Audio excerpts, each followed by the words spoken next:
স্বাধীনোত্তৰ সময়ৰ এটা ঐতিহাসিক বাসগৃহ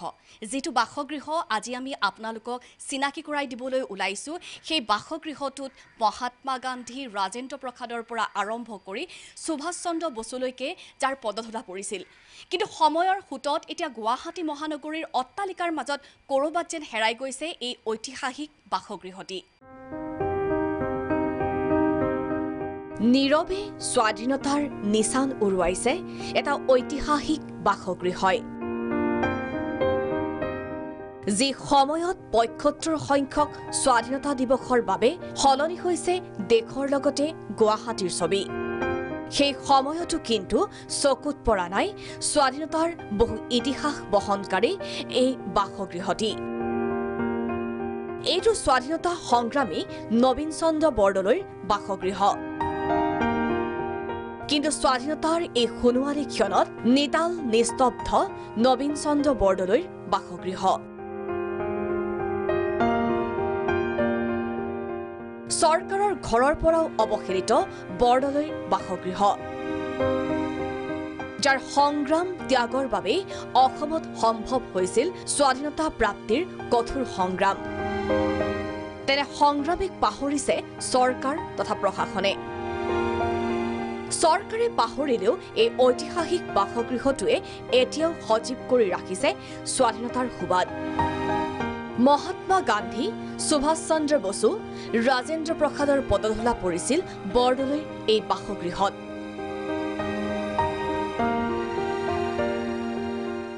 বহু ৰাষ্ট্ৰীয় নেতা তথা স্বাধীনতা সংগ্ৰামীৰ বাবে কেন্দ্ৰবিন্দু আছিল উজান বজাৰৰ এই বাসগৃহটি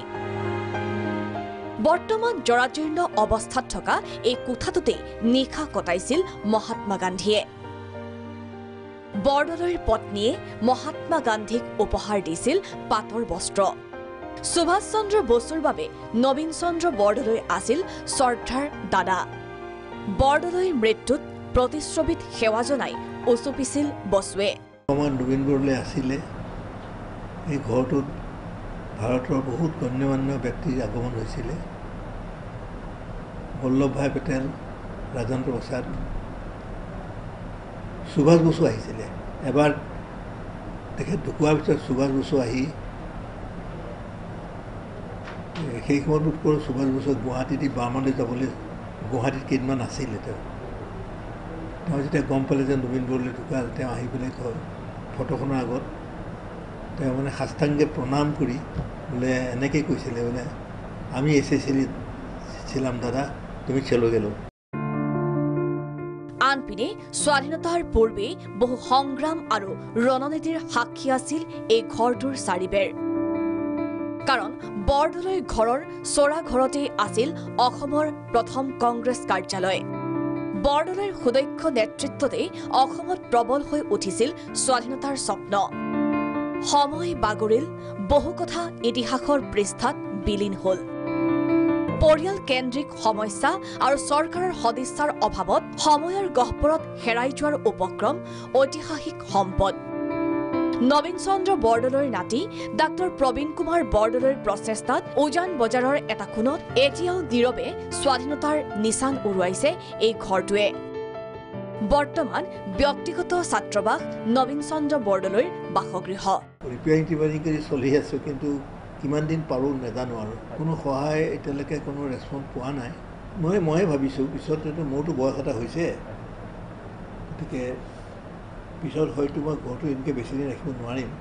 একেবাৰে উঙিয়ে খাই চেচ হৈ গৈছে হয়তো অহা বছৰত কিবা এটা মই পাৰ্মানেণ্ট মানে ষ্ট্ৰাকচাৰ এটা কৰি নবীন বৰদলৈৰ নামতে দিম